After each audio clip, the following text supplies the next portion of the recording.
Hello everyone, a very good evening to all of you. Welcome to the official YouTube channel of Arya 24/7। मेरा नाम है अमनजोत और आज हम डिस्कस करने वाले हैं आपके bank of Maharashtra professional knowledge से रिलेटेड एक पर्टिकुलर टॉपिक जो कि आपका नेगोशिएबल इंस्ट्रूमेंट। नेगोशिएबल इंस्ट्रूमेंट आपके लिए इंपॉर्टेंट है बिकॉज यहाँ पे the type of negotiable instrument की हम बात करें तो उसके बारे में क्वेश्चंस पूछे जाते हैं and this particular topic also covers the questions related to the act कि आपका एक्ट क्या है, उसमें किस सेक्शन में किसको डिफाइन किया गया है। ठीक है, सो आज हम इसी के बारे में डिस्कस करेंगे। जो आज के सेशन में हम कवर करने वाले हैं वो मेनली होगा what is negotiable instrument act, what does negotiable instrument means and the next thing we are going to discuss जो होगा आपका किस सेक्शन में किसको डिफाइन किया गया। ठीक है, the important sections of negotiable instrument act उसकी बात हम करेंगे। So before starting today session let me know am I audible to all of you? Audio is okay and the PPT is also visible? Are we good to go? जल्दी से बता दीजिए, is everything okay? Are we good to go?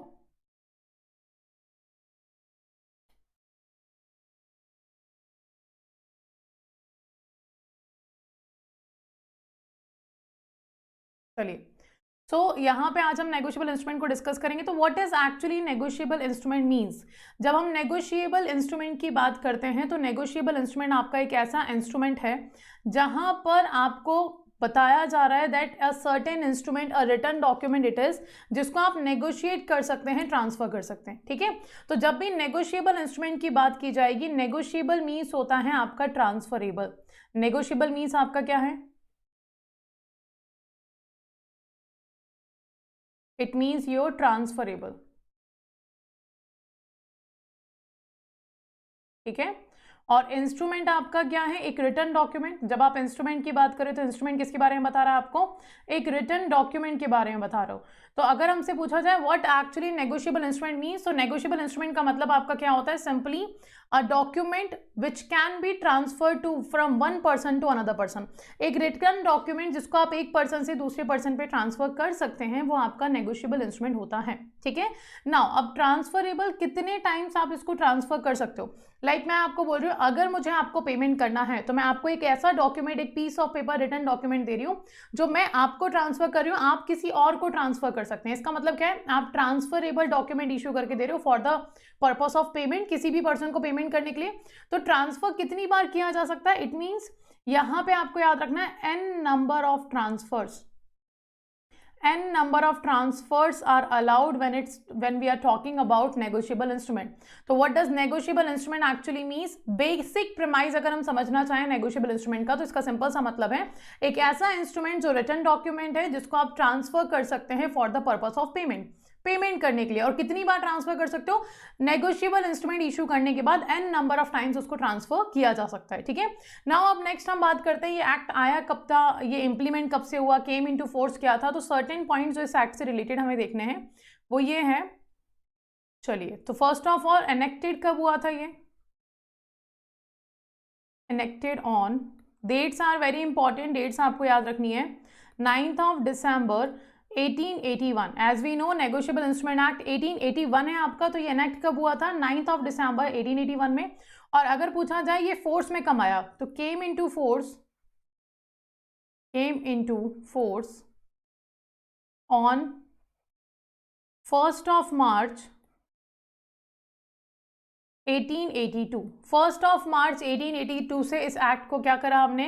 Force में लेकर आए हैं। और next thing हम यहाँ पे क्या करा था? एनेक्ट किया था 1881 में। सो नेगोशिएबल इंस्ट्रूमेंट एक्ट आपका आया था 1881 में, पर इसको एग्जिस्टेंस में कब से लाया गया, वर्किंग में कब से लाया गया? 1882 से। ठीक है, नेक्स्ट थिंग, ये जो एक्ट है आपका, this act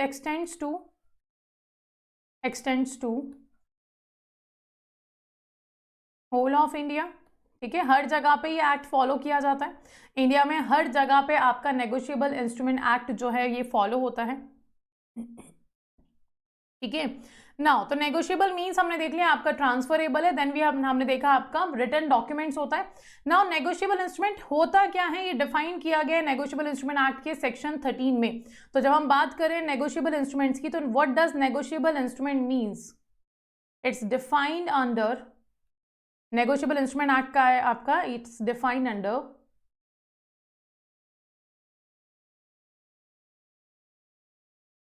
first, it defined under section 13 of NI act 1881। तो एनआई एक्ट 1881 के सेक्शन 13 में हमने डिफाइन किया है किसको, हमारे नेगोशिएबल इंस्ट्रूमेंट के मतलब को, जिसमें सिंपली कहा गया है कि नेगोशिएबल मीन्स है आपका ट्रांसफरेबल, और आपका डॉक्यूमेंट जो होगा इंस्ट्रूमेंट वो क्या कहलाएगा, एक रिटर्न डॉक्यूमेंट।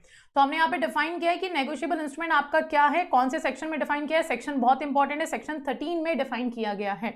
अब नेगोशिएबल इंस्ट्रूमेंट किसको कवर करता है, किसको नहीं कवर करता है, इट मीन्स यानी कि अगर हमसे पूछा जाए नेगोशिएबल इंस्ट्रूमेंट क्या इंक्लूड कर रहा है और क्या एक्सक्लूड कर रहा है, तो हमें याद रखना है क्या क्या चीजें इंक्लूड होंगी। First of all negotiable instrument include करता है 3 डॉक्यूमेंट्स को, जो कि आपके कहलाते हैं promissory note, it includes what does negotiable instrument includes and what negotiable instrument does not include, है ना। include और exclude क्या हो रहा है वो यहाँ पे डिस्कस करते हैं। जब हम include की बात करें तो it includes the promissory note, किसको इंक्लूड करता है, आपके प्रॉमिसरी नोट को इंक्लूड करता है नेगोशिएबल इंस्ट्रूमेंट, जिसको डिफाइन किया गया है under section 4 of NI act 1881। ठीक है। सेकेंड अगर हम बात करें तो it includes bill of exchange, bills of exchange को ये इंक्लूड करता है, और ये बिल्स ऑफ एक्सचेंज को डिफाइन किया गया under section 5 of negotiable instrument act. Then third आता है आपका चेक, चेक को भी इंक्लूड किया जाता है यहाँ पे अंडर सेक्शन 6। तो it is very easy to remember कि 4, 5, 6 सेक्शन में आपका डिफाइन किया गया है किसको, नेगोशिएबल इंस्ट्रूमेंट्स को। तो first of all what does negotiable instrument means, it means the transferable document which is defined under the section 13 of negotiable instrument act. और इस सेक्शन 13 में किन किन नेगोशिएबल इंस्ट्रूमेंट्स को इंक्लूड किया गया है, वो है आपका promissory note, bill of exchange and cheque. ये 4 सेक्शंस बहुत इंपॉर्टेंट है हमारे लिए जब हम बात कर रहे हैं सेक्शन 13 की, section 4, section 5 and section 6। These 4 sections of negotiable instrument act is very important. Now what does it not include, क्या ऐसी चीजें जो हैं वो इंक्लूड नहीं करता है। तो फर्स्ट आता है आपका T bills. T bills is आपका ट्रेजरी बिल्स, ट्रेजरी बिल्स को इंक्लूड नहीं किया जाता है। टी बिल्स को आपका नेगोशिएबल इंस्ट्रूमेंट एक्ट इंक्लूड नहीं करता।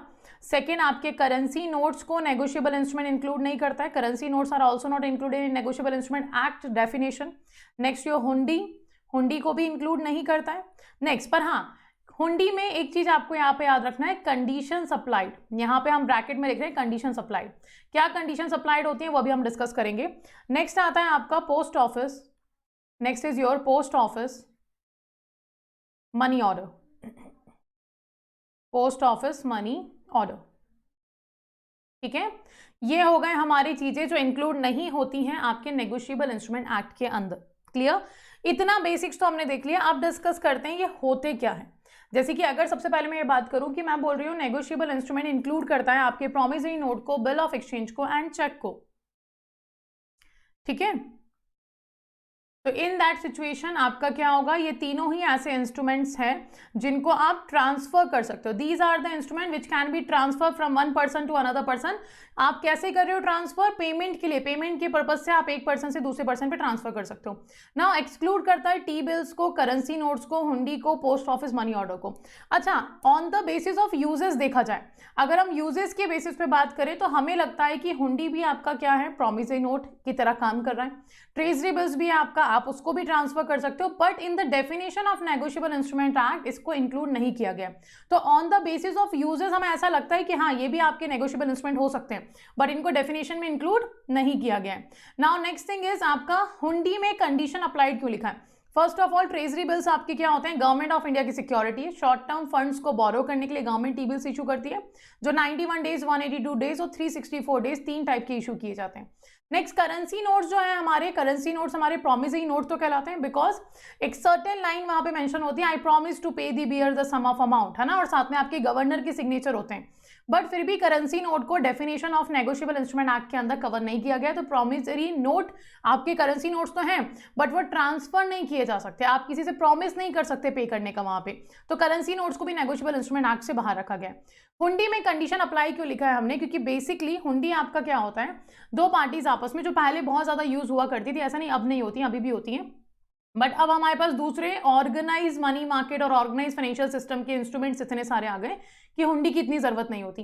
पर कंडीशन अप्लाइड यहाँ पे क्या है कि दो पार्टीज जो हुंडी में इन्वॉल्व हैं, अगर वो डिसाइड करते हैं कि हम नेगोशिएबल इंस्ट्रूमेंट एक्ट्स के रूल्स को फॉलो करवाएंगे इस कॉन्ट्रैक्ट के अंदर, तो हुंडी को एज अ नेगोशिएबल इंस्ट्रूमेंट वहां पे ट्रीट किया जाएगा। पर जब हम डेफिनेशन की बात करते हैं तो वो डेफिनेशन नहीं होगी यहाँ पे इंक्लूड, किसमें? नेगोशिएबल इंस्ट्रूमेंट एक्ट में। ठीक है, next post office money order जो भी है आपके, ये भी इंक्लूड नहीं किए जाते नेगोशिएबल इंस्ट्रूमेंट एक्ट में। तो नेगोशिएबल इंस्ट्रूमेंट एक्ट में सेक्शन 13 में डिफाइन किया गया, negotiable instrument means promissory note, bill of exchange and cheque. आपका प्रॉमिसरी नोट सेक्शन 4 में आता है। अब प्रॉमिसरी नोट आपका सिंपल क्या है, जिसपे एक पार्टी दूसरी पार्टी से रिटन वे में, रिटन स्टेटमेंट में प्रॉमिस करता है दैट आई प्रॉमिस कि मैं आपको इतना पैसा इस सर्टेन डेट पे ये सर्टेन सम ऑफ अमाउंट जो है वो पे कर दूंगा, एंड सिग्नेचर जो है वो आपके मेकर के होते हैं, वो प्रॉमिसरी नोट है। अब बिल ऑफ एक्सचेंज भी सेम होता है, जिसमें एक पार्टी दूसरी पार्टी से प्रॉमिस कर रहा है कि ठीक है आपका सर्टेन सम ऑफ मनी इस सर्टेन डेट पे मैं आपको पे कर दूंगा, और सिग्नेचर कर दिया जाता है। Now the difference is, promissory note में हम जब बात करेंगे तो प्रॉमिसरी नोट डिस्कस करता है सिर्फ दो पार्टीज के बीच में, bill of exchange more than two parties को भी इन्वॉल्व करता है। तो प्रॉमिसरी नोट में हमारा सबसे पहला डिफरेंस दोनों में देखा जाए तो क्या है, promissory note includes only two parties, but bill of exchange जो है वो मोर देन टू पार्टीज को इंक्लूड करता है। ठीक है, नाउ अगर हम बात करें चेक की, तो चेक क्या है आपका? Cheque is a type of bill of exchange. Cheque आपका type of bill of exchange है, क्योंकि आप इसको n number of times transfer कर सकते हो, जिसको हम बोलते हैं एंडोर्समेंट करना। चेक भी आपका किसकी तरह काम कर रहा है? नेगोशिएबल इंस्ट्रूमेंट की तरह काम कर रहा है। सर्टेन पार्टीज यहाँ पे इंक्लूड होंगी आपकी, जिसके थ्रू आप क्या कर रहे हो, फंड ट्रांसफर कर रहे हो या पेमेंट्स कर रहे हो, प्रॉमिस कर रहे हो पेमेंट करने का एक सर्टेन डेट पे एक सर्टेन अमाउंट के साथ। तो ये हो गए आपके नेगोशिएबल इंस्ट्रूमेंट। ये हो गया ओवरव्यू कि नेगोशिएबल इंस्ट्रूमेंट एक्ट आया कब था, एनफोर्स कब से किया गया है, कहाँ कहाँ पे एप्लीकेबल होता है, मीन्स क्या है, और सेक्शंस में क्या क्या इंपॉर्टेंट चीज़ें डिस्कस की गई है। ना इसी को थ्योरेटिकली थोड़ा सा अंडरस्टैंड करते हैं, थ्योरेटिकली इसको कवर करते हैं। तो first of all, a negotiable instrument is a document guaranteeing the payment of a specific amount of money either on demand or at a set time, whose payer is usually named on the document. Now who is payer? Payer means जो payment कर रहा है, जो promise कर रहा है पे करने का, वो आपका पेयर होगा। तो हमने यहाँ पे क्या बोल दिया, सिंपली वी आर सेइंग कि नेगोशिएबल इंस्ट्रूमेंट आपका एक डॉक्यूमेंट है जो गारंटी देता है आपको पेमेंट करने की एक स्पेसिफिक अमाउंट, यानी कि अमाउंट जो होगा वो आपका फिक्स होगा, एक सर्टेन डेट भी आपकी फिक्स कर दी जाएगी, इस सर्टेन डेट पे किया जाएगा, और जो आपका पेयर होगा इस पेयर के सिग्नेचर्स भी अवेलेबल होंगे कहाँ पे, आपके डॉक्यूमेंट के ऊपर। और आप क्या कर रहे हो, ऑन डिमांड और ऑन अ सेट टाइम, किसका प्रॉमिस कर रहे हो आप? प्रॉमिस कर रहे हो टू पे, प्रॉमिस टू पे। Now this is your negotiable instrument. तो एक पार्टी दूसरी पार्टी को प्रॉमिस करती है कि आपका पैसा मैं गारंटी देता हूं इस डेट पर इस अमाउंट के साथ सिग्नेचर करके आपको पे करूंगा। अब वो जो पेमेंट हो रहा है वो ऑन डिमांड भी हो सकता है, ऑन अ सेट टाइम भी हो सकता है। अब देखो इसका मतलब क्या हुआ, ऑन डिमांड और सेट टाइम का क्या हुआ। लेट्स से फॉर एग्जांपल मैंने प्रॉमिसरी नोट इशू किया। प्रॉमिसरी नोट जब मैं इशू कर रही हूँ तो ये पीस ऑफ पेपर मेरा है, एक रिटर्न डॉक्यूमेंट है जहां पे मैंने अमाउंट स्पेसिफाई कर दिया, लेट्स से 10,000 रुपीज। ठीक है, डेट स्पेसिफाई कर दी, लेट्स से 27 फरवरी 2022। ठीक है, और मैं यहाँ पे अपना सिग्नेचर कर देती हूँ लेट्स से। अब यहाँ पे मैंने प्रॉमिस कर लिया कि that I promise I am paying you this much amount at this certain date. ये सारी चीजें मैंने लिख के डॉक्यूमेंट उसको दे दिया। अब मान लीजिए इन केस जिस भी पर्सन को दिया, लेट्स से मुझे प्रॉमिस करना है बी को पेमेंट करने का। अब बी को ये पैसा कब मिलेगा, 27 फरवरी को मिलेगा, पर बी को उससे पहले इस पैसों की डिमांड है, उसको अपने नए प्रोजेक्ट में पैसा लगाना है, whatever the reason is कि उसको ये पैसा चाहिए। तो वो क्या कर सकता है, इस प्रॉमिसरी नोट को ट्रांसफर कर सकता है। क्या कर सकता है, ट्रांसफर कर सकता है, और ट्रांसफर करके लेट्स से ये पैसा ले लेता है ऑन 17 फरवरी को। अब इसने जिसको भी ट्रांसफर किया होगा, लेट्स से इसने सी को ट्रांसफर किया है, सी को पैसा कब मिलेगा, 27 फरवरी को सी को पैसा मिल जाएगा। तो यहाँ पे क्या हुआ, ऑन डिमांड का मतलब इट मीन्स आपने 17 को आपको जरूरत थी तो आपने इस बिल को ट्रांसफर करके 17 को पैसा ले लिया। अगर सेट टाइम की बात करें तो सेट टाइम है, यानी कि 27 फरवरी आपका बताया गया है पेमेंट किया जाएगा, तो वो सेट टाइम पे ही जब आप पेमेंट लोगे तो वो आपका कहलाएगा payment on a specific time और payment on a certain date. ठीक है, तो जिस डेट पे आपने प्रॉमिस किया है वो आपका सेट टाइम होगा, और जिस पर्टिकुलर डेट पे आप डिमांड करके उसको ट्रांसफर कर देते हैं आगे, वो आपका डिमांड पे होगा। तो आइदर ऑन डिमांड और अ सेट टाइम, दोनों के थ्रू आप क्या कर सकते हो, पेमेंट ले सकते हो with the help of negotiable instrument. ठीक है, यहां तक क्लियर है सबको। This is the basic of introduction, this is basic introduction related to your negotiable instrument. ठीक है, चलो आगे बढ़ते हैं। Next, negotiable instrument recognized by negotiable instrument act are, जो कि है promissory note defined under section 4, bill of exchange defined under section 5, cheque defined under section 6। ठीक है, ये तीनों सेक्शंस आपको बहुत अच्छे से याद रखने हैं और ये डिफाइन कहाँ किया गया है? Under section 13। ठीक है, ये 4 एक्ट सेक्शंस जो हैं आपको बहुत अच्छे से याद रखने हैं। नाउ ये promissory note, bill of exchange और चेक क्या होता है, इनको हम किसी अदर सेशन में डिस्कस करेंगे, बिकॉज ये खुद आपके 15 to 20 मिनट्स के टॉपिक है। आज जो हम डिस्कस करने जा रहे हैं वो हम डिस्कस करेंगे मेनली एक्ट के बारे में। तो एक्ट से रिलेटेड बेसिक इंट्रोडक्शन तो हमने देख लिया। नाउ बात करते हैं रीसेंट डेवलपमेंट्स इस एक्ट में क्या क्या किए गए हैं। तो रीसेंट डेवलपमेंट जो इस एक्ट में हमें देखने को मिल रहे हैं वो क्या है आपके?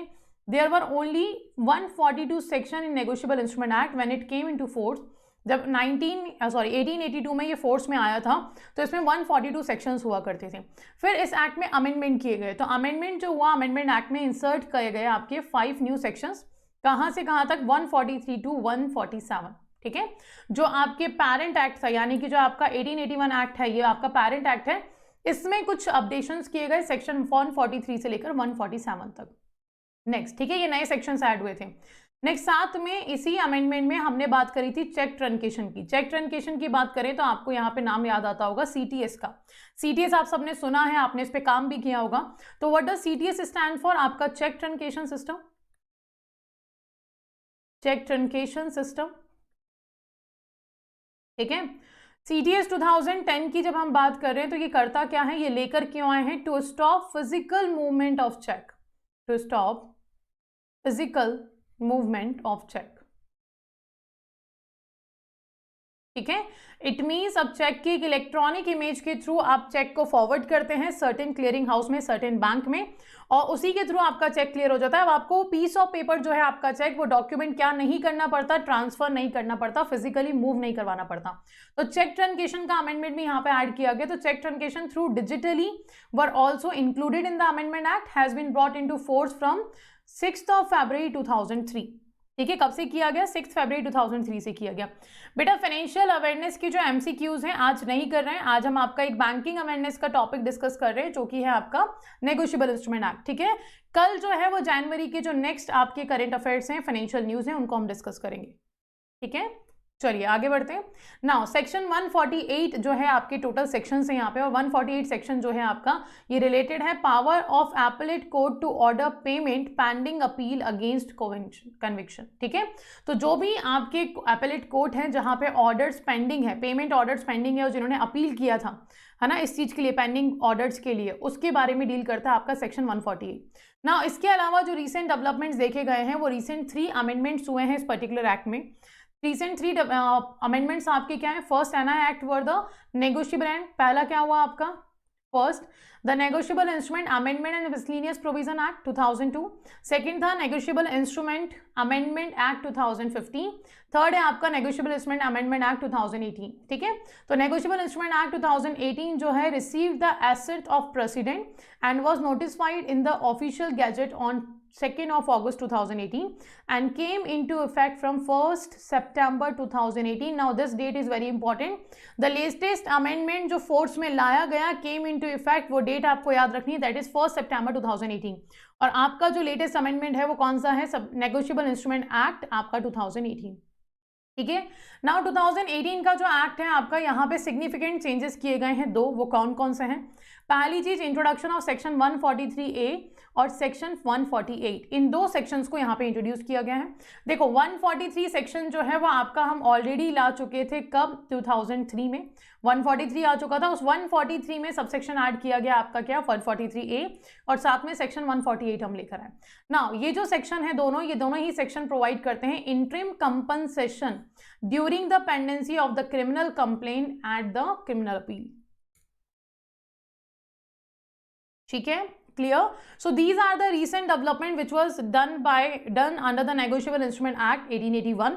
तो लेटेस्ट अमेंडमेंट आपका 2018 का है। रिमेंबर 2018 में 2 सिग्निफिकेंट चेंजेस किए गए। 18 वाले significant changes you should remember. ठीक है, it is very important for the interview as well as your exam. तो यहाँ पे 143A और सेक्शन 148 को एक ही ऐड किया गया था। And the next thing is आपका इंटरिम कंपनसेशन के बारे में बात करते हैं, है ना, during the pendency of the criminal complain and the criminal appeal. जैसे कि हमने यहाँ पे डिस्कस किया कि आपका 148 सेक्शन जो है ये क्या देता है आपको, पावर ऑफ एपेलेट कोर्ट देता है टू ऑर्डर पेमेंट करने का ऑर्डर देता है आपको, जो भी पेंडिंग अपील थी आपकी, और उसी का कंपनसेशन की बात करता है इंटरिम कंपनसेशन की, कौन, सेक्शन 143A एंड सेक्शन 148, ठीक है। So this is all about your negotiable instrument act, basic introduction of negotiable instrument act हमारा ये है। नाउ नेक्स्ट अगर हम बात करें इसमें हमें और क्या कवर करना है, so we have to cover the promissory note, bill of exchange and cheque in detail. Types of cheque कौन कौन से हैं, प्रॉमिसरी नोट के एग्जांपल्स क्या क्या है हमारे, जैसे कि हम सर्टिफिकेट ऑफ डिपॉजिट की बात करें, कमर्शियल पेपर्स की बात करें, they are covered under the kind of promissory note. ये आपके प्रॉमिसरी नोट के एग्जांपल्स हैं अगर हम समझना चाहें अच्छे से तो we have to cover these 3 instrument which are defined under the section 13 of negotiable instrument act. तो इसको हम कवर करेंगे इन द नेक्स्ट सेशन, ठीक है।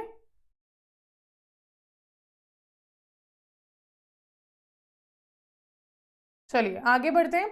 सो this was all about negotiable instrument act. Now there is a one information for all of you those who are saying कि अगर हम आपका बैंक ऑफ महाराष्ट्र की बैच की बात करें तो उसमें क्या क्या बेनिफिशियल्स बेनिफिट्स हमारे लिए क्या क्या रहेंगे उसके बारे में बात करते हैं। तो first of all, to enroll in a particular bank of Maharashtra batch आपको करना क्या होगा, you have to go to the Adda 24/7 application. जब आप एप्लीकेशन पे जाएंगे तो यहाँ पे आपको दिखेगा बैंक ऑफ महाराष्ट्र का टैब। जब आप इस पर क्लिक करेंगे तो यहाँ से आपको बैंक ऑफ महाराष्ट्र से रिलेटेड जितने भी बैचेस हैं, आपके टेस्ट सीरीज हैं, वो सब अवेलेबल होंगे। तो बैच ऑलरेडी स्टार्ट हो चुका है 15 फरवरी से, जहाँ पे हम ऑलरेडी क्लासेस स्टार्ट कर चुके हैं। प्रोफेशनल नॉलेज भी हमने कल से स्टार्ट कर दिया है। So this batch started on आपका 15 फरवरी। टाइमिंग्स आपके यहाँ पे डिफाइन है कि आपका अर्ली मॉर्निंग और लेट इवनिंग टाइमिंग्स यहाँ पर दिए गए हैं, subject wise English, maths, reasoning and professional knowledge. Now what we are going to cover in this particular batch, अगर हमें ये जानना है कि क्या क्या कवर किया जाएगा इस बैच में, तो these are the details which will be covered. जो आपके चारों सब्जेक्ट्स के टॉपिक्स हैं, it will provided by us to you on the application, जहाँ पे आप स्टडी प्लान पे जाके इसको देख सकते हैं। जब आप स्टडी प्लान पे जाएंगे तो आपको ये सारी डिटेल्स दिख जाएंगी कौन से दिन किस टॉपिक को हम कवर करने वाले हैं, ठीक है। Now next thing, how to enroll in this particular batch. इस बैच में एनरोल होने के लिए आपको जाना है व्यू ऑफर में। 12,000 इसका प्राइस है, but don't worry, we can use a certain code जिसके थ्रू आपको यहाँ पे डिस्काउंट मिलेगा। तो you have to write first your official mail ID. For example आपका जो भी मेल आईडी है वही मेल आईडी है, आपको वही देना है जिसको आप यूज़ कर रहे हैं एट प्रेजेंट। कुछ भी नहीं डालना है यहाँ पे, बिकॉज आपका लॉगिन उसी के थ्रू होगा। नेक्स्ट आप यूज़ करेंगे एक कोड जो कि है Y343। आप Y343 कोड को जब यूज़ करोगे तो ये जो बैच है आपका 2759 रुपीज़ का आपको पड़ेगा, यानी कि 2760 रुपीज़ आपको यहाँ पे देने होंगे इस बैच के। नेक्स्ट थिंग, अगर आप इस पर्टिकुलर बैच को परचेस करते हैं with the help of order 24/7 application also, तो आपको यहाँ पे एडिशनल 1% का डिस्काउंट मिल जाएगा, ठीक है। So and those candidate who are new to this channel, do subscribe this channel. And Adda 24/7 application आपने यूज करना भी स्टार्ट नहीं किया है तो go to the play store, Adda 24/7 application को डाउनलोड करें। And I am again and again I am repeating the same thing कि आपको क्या करना है, वहाँ पे जो आपके टाइम बेस्ड क्विज हैं वो क्विज आपको अटैम्प्ट करने, because it is very helpful for your preparation, जहाँ पर आप 20 क्वेश्चंस को 15 मिनट्स में अटैम्प्ट करना सीखेंगे। यानी कि टाइम के साथ साथ आपको ये भी ध्यान रखना है कि हमें मैक्सिमम क्वेश्चंस अटैम्प्ट करने, बिकॉज यू नो 150 में से आपको मैक्सिमम स्कोर करना पड़ेगा। 60 वेटेज दिया गया है आपके ऑनलाइन एग्जाम को। So you have to make sure कि आप वो 60 वेटेज के लिए जितना ज़्यादा हो सके उतने ज़्यादा मार्क्स लेकर आए, बिकॉज इंटरव्यू में आपके 40 वेटेज है पर आपका ऑनलाइन एग्जाम जो है वो आपका 60 वेटेज को मेंटेन कर रहा है। So you have to make sure कि आपके ज़्यादा से ज़्यादा स्कोर कहाँ पे हो, आपके ऑनलाइन एग्जाम में हो, ठीक है। तो that is all related to today's session negotiable instrument act. Next session में हम बात करेंगे हमारे फाइनेंशियल अवेयरनेस न्यूज़ के बारे में, यानी कि हम जनवरी की नेक्स्ट न्यूज़ जो है उसको डिस्कस करेंगे। तो मिलते हैं कल शाम को 7:30 PM। Thank you all for joining and stay safe.